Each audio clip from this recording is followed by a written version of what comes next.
मालवा की धरती पर कई प्रेम कहानियां जन्मी हैं, लेकिन रानी रूपमती और बाज बहादुर की कथा सबसे अधिक हृदयस्पर्शी और प्रेरणादायक है। ये केवल प्रेम की नहीं, बल्कि निष्ठा, बलिदान और संस्कृति की भी कहानी है। रूपमती एक साधारण किसान परिवार में जन्मी थी, किंतु उसकी सुंदरता और सुरों की मधुरता ने उसे अद्वितीय बना दिया था। कहा जाता है कि जब वह नर्मदा तट पर भजन गाती थी, तो न केवल मनुष्य बल्कि पशु पक्षी भी मंत्रमुग्ध होकर उसे सुनते थे। उसकी आत्मा नर्मदा नदी की पूजा में लीन रहती थी और वह प्रतिदिन इसके दर्शन के बिना अन्न जल ग्रहण नहीं करती थी। मालवा के सुल्तान बाज बहादुर संगीत और कला प्रेमी थे। एक दिन जब वे शिकार के लिए निकले तो उन्होंने रूपमती को नर्मदा तट पर गाते हुए देखा।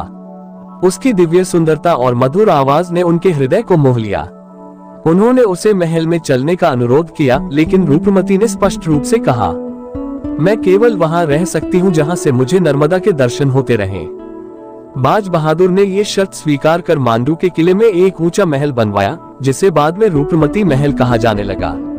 वहां से वह प्रतिदिन नर्मदा नदी के दर्शन कर सकती थी। धीरे धीरे बाज बहादुर और रूपमती के बीच प्रेम गहराने लगा और वे विवाह सूत्र में बंध गए। उनकी प्रेम कहानी तब संकट में पड़ी जब मुगल सम्राट अकबर के सेनापति आदम खान ने मांडू पर आक्रमण कर दिया।